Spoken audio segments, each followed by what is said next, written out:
Karen, Yes. what's your sign?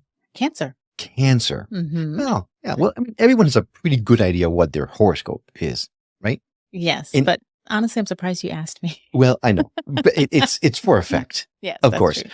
And almost everyone knows just what their sun sign is too, right? Mhm. Like the whole world pretty much knows what they are in terms of their sun sign. Pretty much, yeah.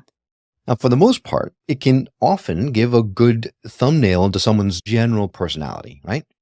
I think so. But what if I told you that modern day astrology may not be as accurate as a lot of people are touting? See, you know me in astrology. Yeah. In fact, what if I told you that most of Western tropical astrology doesn't even use the visible sky in their calculations? Wow. What if there was a better way of using the stars to help explain you and guide your path forward without relying on the typical astrological system? You're asking me so many questions. I know, because I figure you're just going to answer them all at one time, right? Yes. Well, this is what this episode's all about. Get ready to learn everything you need to know about sidereal astrology. God, I hope I said that right. We'll find out.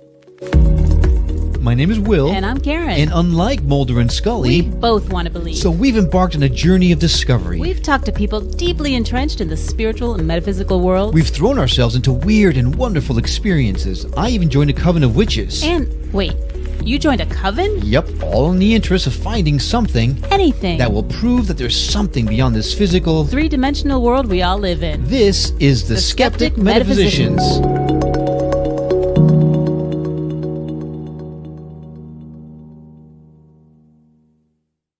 Hey, I'm Will. And I'm Karen. And today we have the privilege to share space with Athen Chimenti, an astrologer, educator, and leading expert in the field of true sidereal astrology. And he's going to hopefully correct me on that pronunciation. I'm just assuming it's sidereal astrology, but we'll get into that in a second. Now, Athen has dedicated his life to spreading the word about true sidereal astrology and its power in bringing clarity and direction to people's lives. With over 5,000 individuals from around the world benefiting from his readings, Athen has proven his expertise in helping others gain a deeper understanding of themselves and their journey. His unique approach, using the actual constellations in the sky instead of the commonly used tropical astrology system, sets him apart as a true pioneer in his field, and his passion for teaching has also led him to train more than 100 aspiring astrologers, guiding them towards becoming professionals in the field themselves. In a world filled with uncertainty, Athen's teachings provide a much-needed sense of clarity and direction. He understands the importance of aligning oneself with the natural movements of the sky and the impact these celestial energies can have on our lives. Whether you're new to astrology or have been studying it for years, his insights are going to undoubtedly provide you with a fresh perspective, so get ready to delve into the fascinating realm of true sidereal astrology. Welcome to the show, Athen. Hey guys, thanks so much for having me on. It's a pleasure. The pleasure is ours. And first and foremost, I've got to ask, how much did I butcher the name of that astrology? Is it sidereal astrology? Did I say it correctly? Well, I've actually heard it pronounced a bunch of different ways. I actually don't know what the proper way is. I say sidereal. That's the way I say it, but sidereal works, and I hear plenty use it that way as well. Yeah. Yeah. I was not close at all. Oh, sidereal sounds so much better. Yeah, it does. It does. Oh my gosh. I'm not embarrassed at all, Athen. It wouldn't be so bad if I hadn't said it like 12 times That's in that how you introduction. pronounce it, right? Sidereal.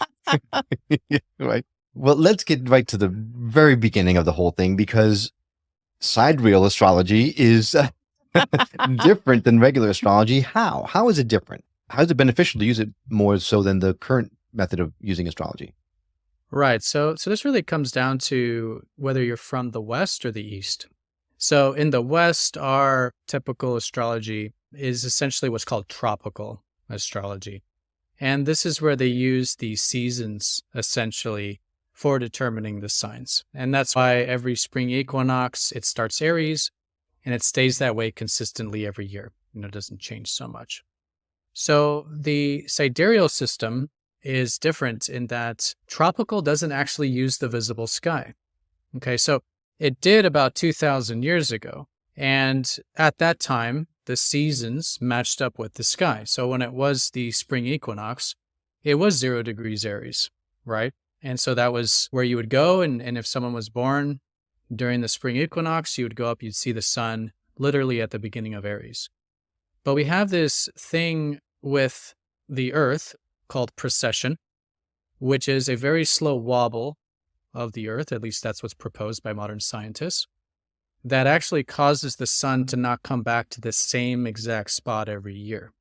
Now, this is very, very subtle, and it only changes about 1 degree every 72 years. 1 degree every 72 years. There's 360 degrees in a circle, so in the sky, in the zodiac that we use. But it's been 2,000 years. So, since it was the sky with the seasons. And so here we are almost, and in some cases, 2 signs away from where things are visibly and the seasons.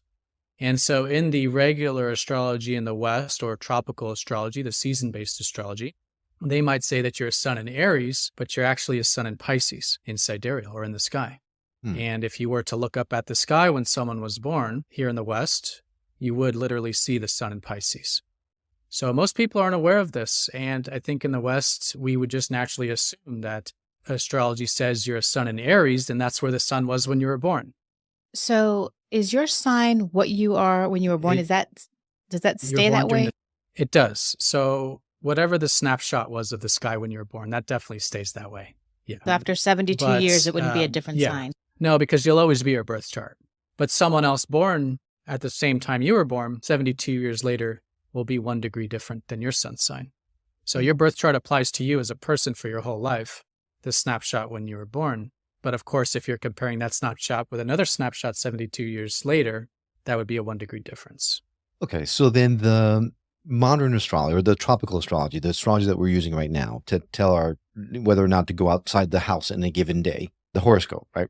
Right now, it's saying that I am a Gemini sun sign. However, with sidereal astrology, it turns out, you ready for this, Karen? Because I pulled my chart. Oh boy. I have sun in Virgo.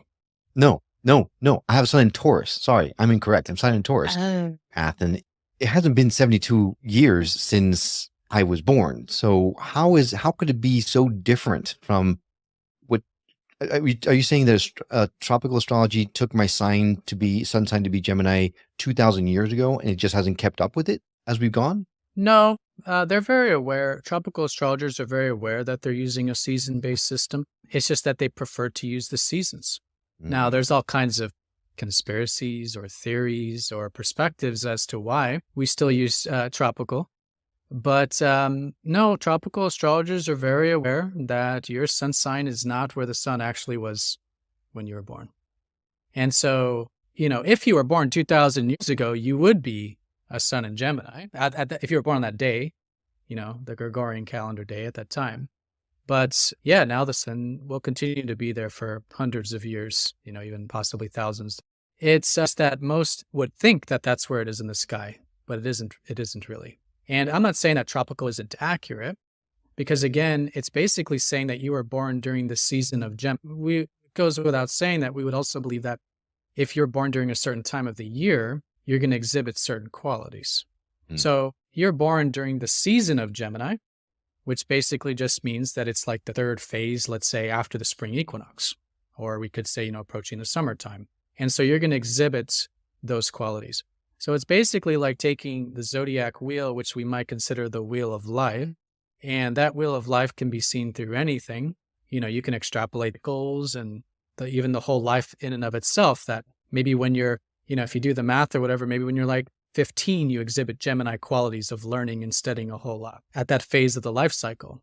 So you can use the zodiac wheel for any cycle. And so in this case, they've extrapolated the zodiac and placed it over the seasons.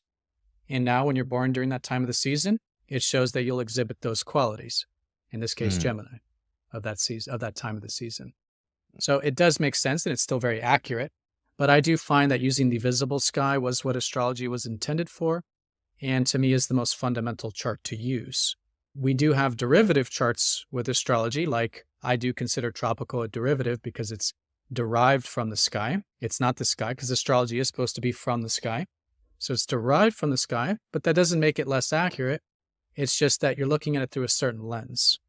And in this case, you're looking at the individual from the more seasonal lens, or you could say the third dimensional lens, if you believe in this sort of wheel of karma. or the more third dimensional wheel that the Hindus explain that we're living in, or the Maya, if you will. So I do think tropical is very good at describing the more physical, tangible aspects of the self like that. But I do prefer to use that fundamental. Right. So I can neither confirm nor deny that I may be currently experiencing an identity crisis. Because my whole life, I was assured that I was a Gemini, and it made sense. Okay, I'm this way, this is what I've done, this is how I react, whatever, it makes sense. But now, to think that I'm a Taurus, it just doesn't seem to fit. It does.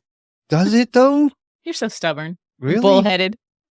In the best way, though. And I mean, but now I'm so confused. I mean, astrology for me has always been confusing anyways, but there's like the sun sign and the moon sign and the tropical and sidereal. And I just thought I was a Cancer and I liked my home to be in order. Now I have no idea what's going on. Well, are you ready to learn what your sidereal sun sign actually is? I mean, I guess so.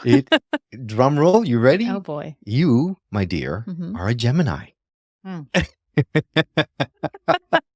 I don't even know what that means anymore. How does it feel now to be a Gemini, baby?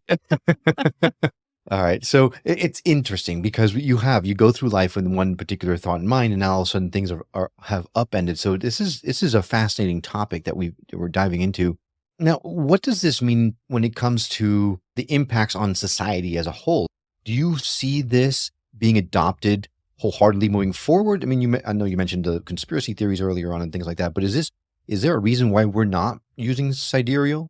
Yeah, so that in that 2,000 year time, so we're talking around 200 AD idea, which was to really simplify things because we have this precession, which is it's really complicated, like every 72 years, and then what about in between? And so you're having to constantly make these extra calculations.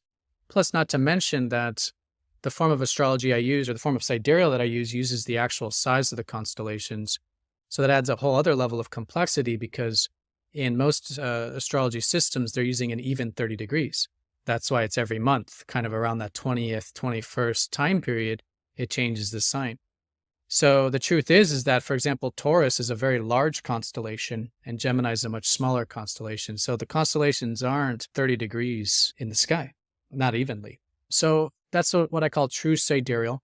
But yeah, 2,000 years ago, Ptolemy simplified the system and said, hey, instead of making all these extra calculations, let's just keep it really simple and just set it to the seasons. Basically setting it to the Gregorian calendar, basically.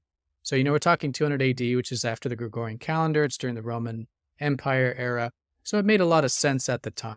The issue is we went into the Dark Ages and in astrology, it stopped being practiced. And then it was seemingly kept by, I would say, the elite or the church and the sort of, really upper class there. And then it didn't start to really get practiced again until about the Renaissance.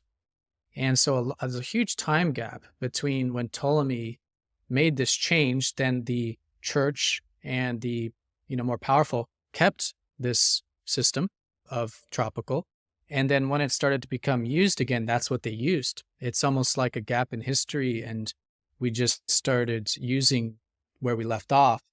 But the problem is where we left off was 1,000 years, at that time for the Renaissance compared to when Ptolemy started this. So we just kept using it. It's again still accurate, but I think a big part of it is the fact that it became sort of institutionalized by Ptolemy. And that institution never really got questioned. We never really started to sit aside and look at the sky.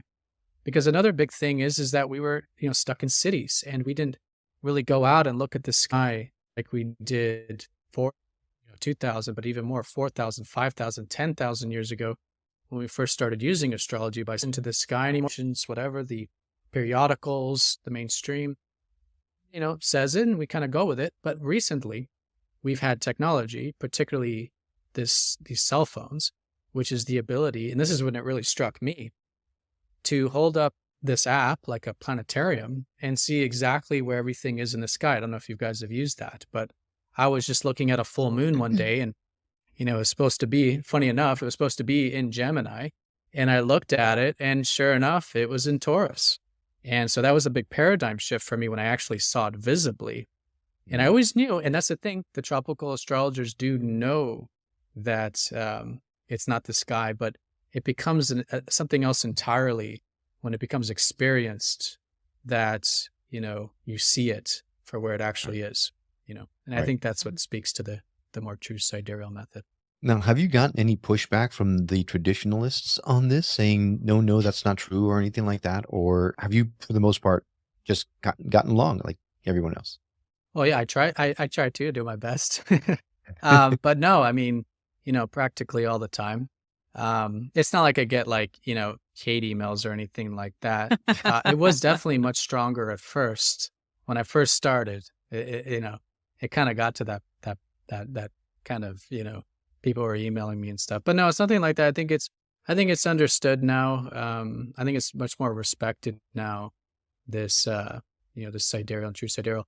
Plus, what I didn't mention is in the East, they are using their form of sidereal. So this is Hindu astrology or Vedic astrology, and that is the traditional sidereal. So, like I mentioned, when Ptolemy started to fix the chart around the seasons with tropical, the Hindus, Vedic astrologers kept using sidereal, and they were okay with making those adaptations for precession, and they continued to do that, and they still do that to this day. They still use their form of sidereal. And I say their form because they are using the even 30 degrees.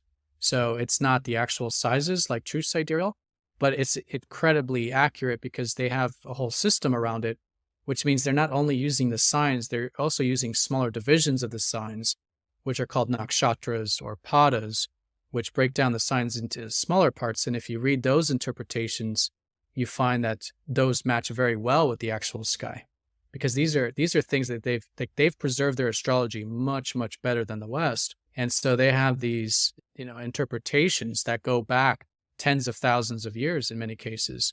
And you can see that these nakshatras do match up with the sky very well in their system, for example. So, sidereal, if we look at the world as a whole, we might say that tropical and sidereal are evenly practiced and evenly used. It's just in the West, we're not aware that in India, they're all, for the most part, using sidereal, right? Mhm. And even Chinese astrology uses sidereal as well. That's not so practiced much anymore, but. So then if someone went out here and just got their chart done, just the regular, I guess, tropical chart done, would it be completely inaccurate or would it be somewhat accurate? What are your thoughts on that? It's still accurate at describing it from a certain lens. So tropical does a really good job of describing the more physical personality. So maybe where, I don't know, maybe with Will, like where you're seeing more of the Gemini qualities. I mean, you're doing a podcast, obviously communicating a lot. You seem very interested in information. What I think true sidereal is showing is a more kind of fundamental self, kind of maybe I don't want to say spiritual self, but kind of the more substratum or the base layer of that. Mhm. So while the physical self is having these experiences of Gemini and learning, that Will views life through the lens of self-reliance and resourcefulness. And this self-reliance and resourcefulness serves as the bedrock for maybe some of these other derivatives, parts, the more physical self to go out and explore and learn and do those kinds of Gemini things. So I think both are accurate. I just prefer the true sidereal because I find that that's more of the base layer and more of the fundamental self, especially because most of those that come from my readings and stuff are more into like personal growth and development. If it's for more physical predictions, or maybe it's for the horoscopes, like in the newspapers and stuff, tropical still does a great job for that. I'm not downplaying it just because it's in the horoscopes or in the newspapers. It does a really good job of showing the more physical reality of things, But for personal growth, I believe, and spiritual development, this is where I like to use the true sidereal because I do find it forms that more fundamental layer of the individual. So then it would be safe to say that I am a Geminish Tauran. Or am Yeah. I a Taurish Gemini? Now, that brings up Tauranite. right, and that brings up another point, which is that, like you guys were saying, there's more than just the sun sign. And so there's also your Venus sign and your Mercury sign. And I bring up Venus and Mercury for a reason, because if we do look up at the sky, Mercury and Venus are always next to the sun, which means that there's actually a very good chance that one of those two planets is in your tropical sign, right?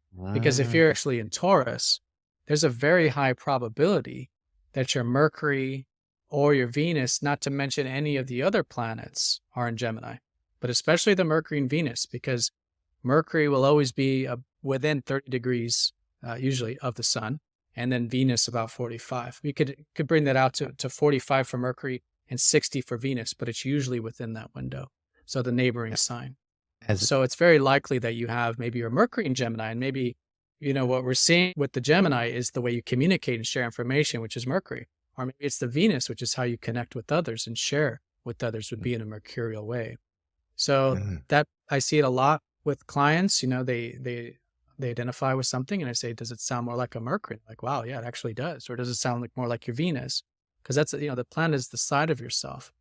And, it's not just the sun sign. You have these other parts of yourself that are in different constellations. Well, yes, to confirm, my Mercury is indeed in Gemini and my Venus is in Cancer. So that makes perfect sense.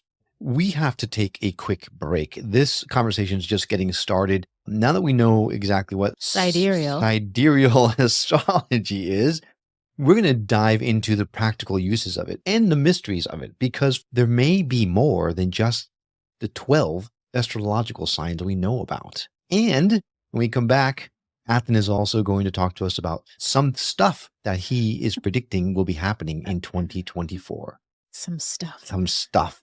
Yes, because it is some stuff. We are in for some stuff. So stay with us. We'll be right back after these brief messages.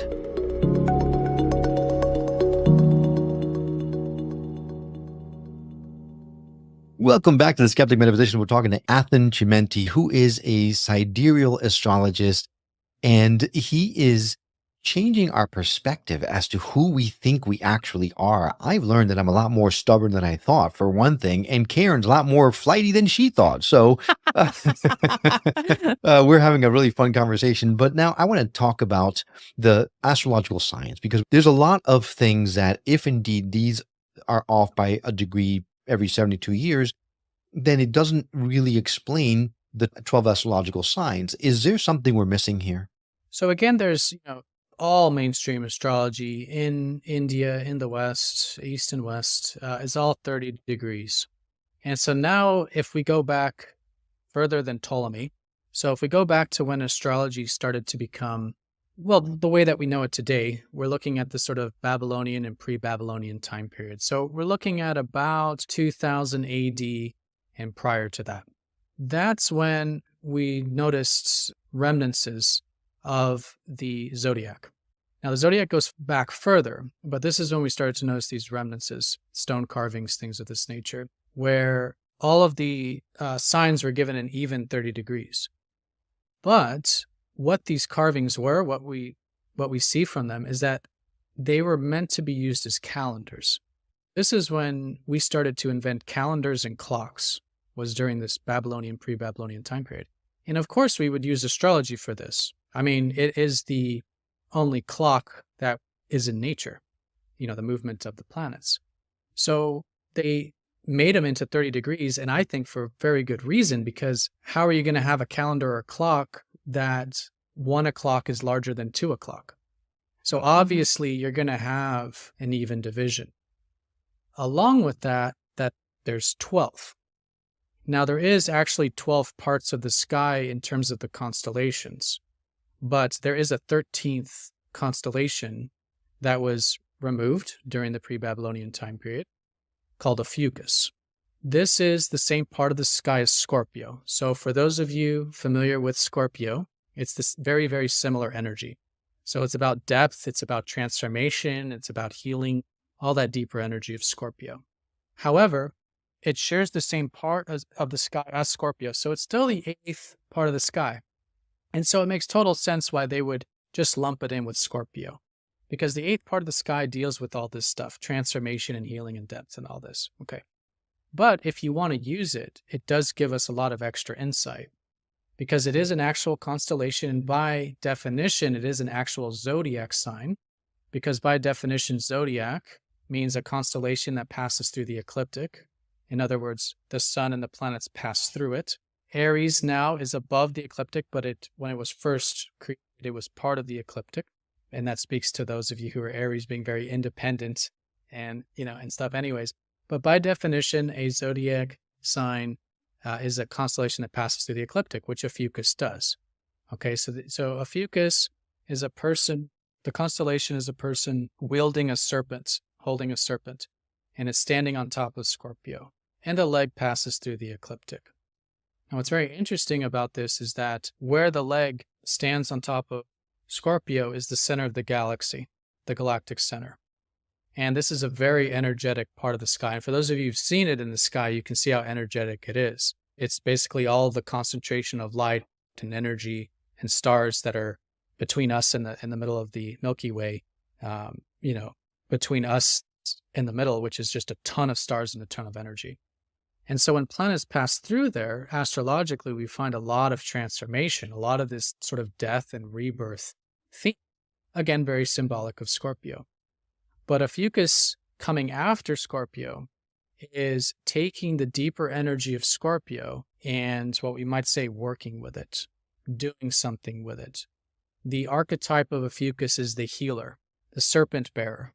But if you look at the serpents in ancient mythology or just in ancient symbolism, the serpent has always been associated with healing. And so it's this symbol of wielding the healing energies, wielding the deeper energies, the serpent, the parts of ourselves that are more instinctual, the parts of ourselves that are the more animalistic, the parts of ourselves that as humans we don't like, we shun away, we push away, we exile. And if we go to more modern day psychology, like Jungian psychology, for example, we find that this serpent really represents the shadow. It's the part of the self that we've pushed away, exiled. We don't want to be that. We don't value that. It's not positive, whatever. We push it to the unconscious. The ego will not be this. If the ego is not something, then all this stuff gets subjugated to the unconscious, because the truth is we're the whole spectrum of life, and that energy has to go somewhere. So this is the shadow work, I would say, is probably the best way of thinking about a fucus. It's being aware of the deeper energy, which Scorpio helps us do, but it takes us one step further and helps us actually embrace and accept, wield those serpentine, those instinctual, those exiled parts of ourselves. So this is where we really get into the shadow work with the chart. Where a fucus is in your chart represents where you can do healing, where this transformation can occur, where you can help others heal as well.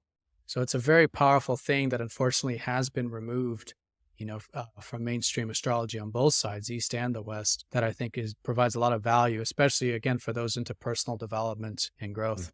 Now, I'm looking at both Karen and Mai's chart, and nowhere on there do I see anything that says a fucus. Is it something that you can't be a fucus? You can't be like a Gemini? I'm an fucus. Well, you cannot have any planets there. Someone with like their sun in a fucus is going to exhibit very strong, a fucus qualities. Someone with their moon there, or personal planet's going to exhibit a lot of those qualities. But a fucus has to be somewhere in the chart itself. And so if you're looking at the chart now, you can identify it as the black, smaller constellation. So you'll see all the constellations on the outer ring. A fucus is the smaller black one, comes right after Scorpio. And whatever house that's in, you probably don't have any planets there because it's small and it's just less probability is all. It'll be in a house. And so if you let me know what house that is, I could tell you where that healing would take place. Wow, this is so complicated. Yeah. I'm like signs and now there's houses. Holy moly. Yeah. 3 components of astrology: houses, planets, signs. Yeah. What I tell my students is you don't have to incorporate all of this. You can just look at the signs. You can just look at the houses. You can just look at your sun sign. You can just look at your moon sign. We're already terribly complex creatures. There's no other human that's going to be able to go in and fully analyze somebody or fully understand somebody or whatever. So I like to think of it as more inclusive. We don't have to read all the houses and everything in order to get value from it. But we can read a little bit and get value. And that's it. And it's just a matter of how much you want to read. So it is overwhelming, though. You're right. There's a lot to it. But, also remember that if you only want to look at your sun and just get the value from that, it can be tremendously helpful to do so. Is that what our sign, when someone just Joe Schmo says, hey, what's your sign? And I would say Cancer. Is that the sun sign or the moon sign? Yeah, it's typically the sun sign. I Yeah. see. I thought it was the moon sign. Now in the east, no, but in the east it is the moon sign. So if we were in India, it would be the moon sign. So in the east, they favor more of the moon energy. This is kind of the way we have our societies. The West generally favors more yang energy, so more like career and achievement and more in the outer world, which is the sun in the chart, right? It's the energy, it's the masculine, the self-expression, the outer world. Whereas the moon is yin energy, which is more spiritual, more about attunement, more feeling, more connected, more present, and more about the past and roots and things like this. So they're both equally important. And it should be that you ask someone what their sign is, and it should be both, in my opinion. But in the West, yeah, they mean your sun sign. All right, so looking at my chart now, it looks like the black area is in, I assume it's with 6th house, in between the M and the arrow. Does that help any? Yeah, that's the sign. Yeah, that's the sign. That's a fucus. Looks like a U. So that's in the 6th house for you. It is. So that's the house of work. So that's actually suggesting that what you're doing with your work and what you're doing, I would say, with this podcast is you're a healer, modern day healer, but you're a healer. Wow. Through your work. Never been accused of being that before. That's pretty you cool. All fancy. Like, look at me. Yeah. Hey, Karen, I'm a healer. That's pretty awesome. All right. So the fact that there's a 13th sign, it's pretty amazing. But I really want to talk about 2024 because I know Karen has been chomping at the bit. She knows this is coming in. From the minute we talked about it before we started recording, she has been like poking me. Come on, let's get to it. Let's get to it. So let's not waste any more time. What are we in store for next year? Yeah. So from the true sidereal perspective, it is actually a really big year. Two main things. So we have Pluto, which is it's like that Ophiuchus energy. It's about transformation. It's Scorpio energy. And it's changing sign. And this is very rare because Pluto only changes sign like once every 20 years, roughly. If you add it all up, basically Pluto wasn't in this part of the sky since the birth of the United States. So the late 1700s. Now, the part of the sky that it's in is very interesting because it's going into Capricorn. And Capricorn deals with the systems and structures of society, whether it's the politics, the governments, whether it's the economics, what have you. And if you look back at the late 1700s, it wasn't just the US, but the entire world really went through a transformation of their political systems. We basically went from monarchy to more republic and democratic forms of government. So it started with the US, but it quickly spread to Europe, and even in the East, there was a lot of changes there. We're obviously not going to repeat. History doesn't repeat. There's been a lot of growth and evolution. And one thing about astrology is that it's more like a spiral. It's not like, we were shown in school like this two-dimensional solar system and it's flat. And, everything's just orbiting in the same spot around and around. But if you look at the actual solar system, or at least what we think it looks like, is that you have this sun, which is like flying through space, and then the planets are following it. And as the sun's moving, because the sun's going around the center of the galaxy, and so as the sun's moving, the planets are spiraling. They're orbiting, but the sun's moving, so it's spiraling. And so this is symbolic for that in the astrology. It's not like when we have a full cycle like this, like what's called the Pluto return here in this case, we don't come back to the same spot. We're evolving. And so even though it may sound like, oh man, like think of all the crazy stuff that happens in the late 1700s, in order to have these changes in society, it's, I don't believe it's going to be like that. That was a different time period. But it's going to share that fundamental, which is of changes to the old and outworn systems. I think we would all agree that republics and democracies are better than the feudalistic monarchies that we had. Even the monarchies in existence still today, still using much more democratic and republic law-based systems. So we'll see a nice evolution of that. To what extent, this is where we can all make our own predictions, but I am firmly convinced that over the next 10 to 20 years, we're going to see similar differences. I think we'll look back and see how much our political and even economic systems have changed during this 20-year period than prior. And I think it's obviously for the best, and it's going to lead to more freedom and positivity in the long run. But of course, that all comes to us as humans in terms of how we make these transformations and changes. So because the U.S. was born during this time, the late 1700s, this means it's the Pluto return for the United States. And so it means Pluto's come back, it's a return. So if you look at the transit, it comes back to where it was in the natal chart, in that snapshot we were talking about earlier. So that's, these returns are very significant because they mean new beginnings in the area. So I think, yes, particularly in the States, we'll see, a lot of these transformations and changes, but it is global because it's Capricorn, as we saw coming out of the American Revolution. Gotcha. So basically, you're saying that leaving the U.S. isn't going to save you. Yeah.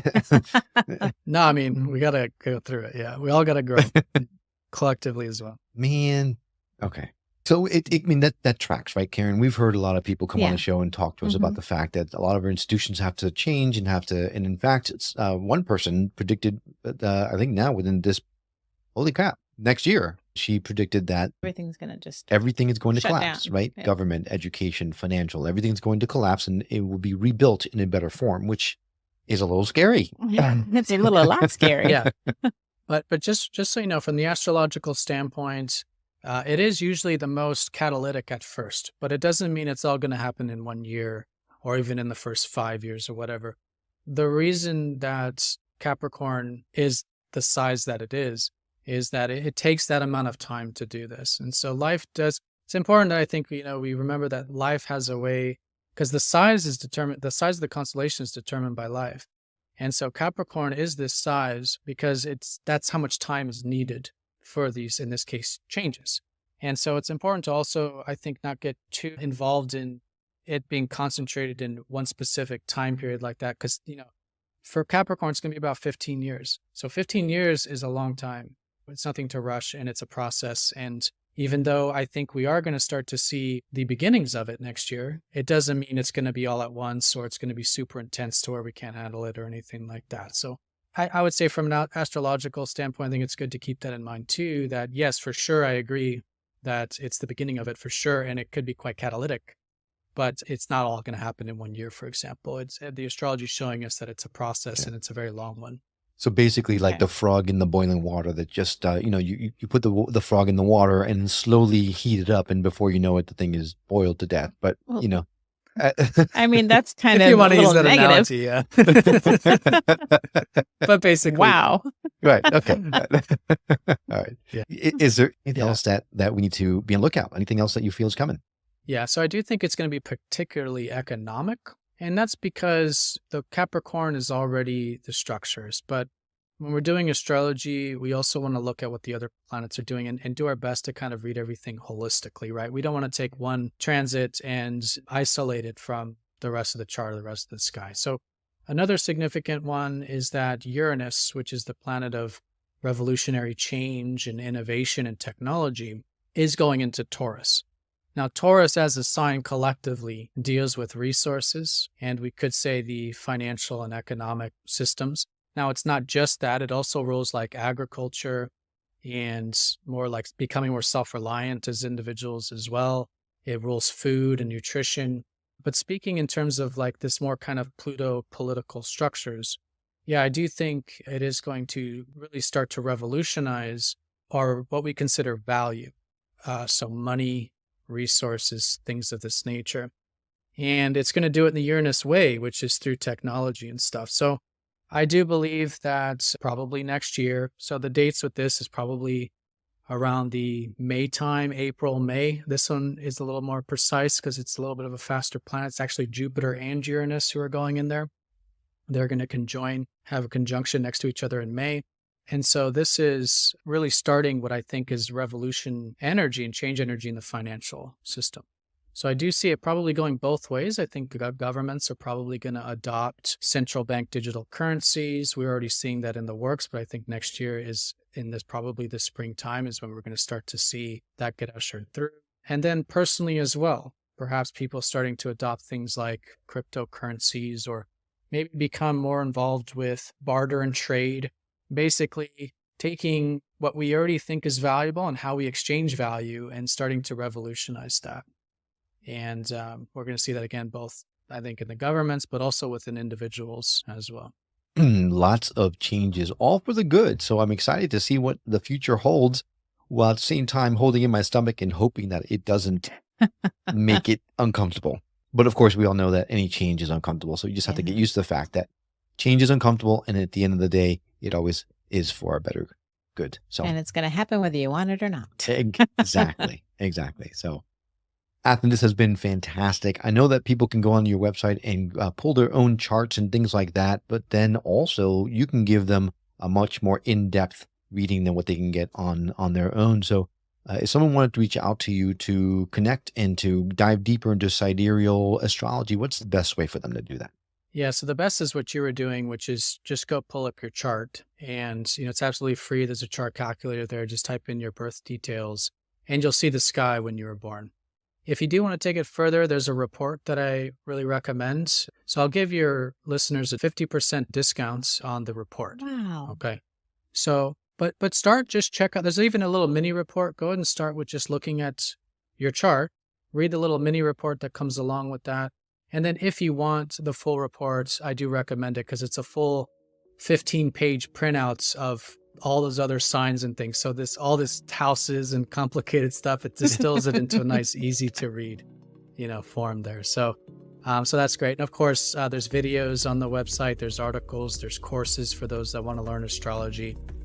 So it's all there, masteringthezodiac.com.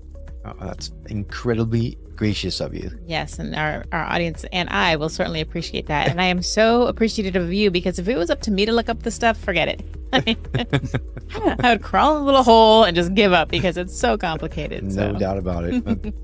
Well, we're going to definitely add a link directly in our show notes to your website, skepticmetaphysician.com. Go to his episode page. You'll see the link laid in directly there, as well as to the social media platforms you can connect with him on.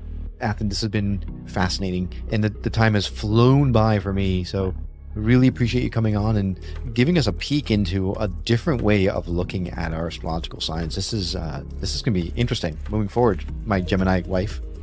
I know. I got some ideas. We'll talk about it offline. All right. Thank you so much, guys. It's been a great pleasure. I really Thank you. Likewise. And a huge thank you to you. We'd love for you to contribute by sending us a voicemail or an email from our website, or leave us a review on Apple Podcasts or any other podcasting platform that supports them. Karen and I love hearing from those that are moved to message us. It truly does fuel our passion. You are the reason we do this show, and knowing what you like and don't like help us craft the very best show we can so that we can help raise the vibration of the planet together. Well, that's all for now, but we'll see you on the next episode of The Skeptic Metaphysician. Until then, take care.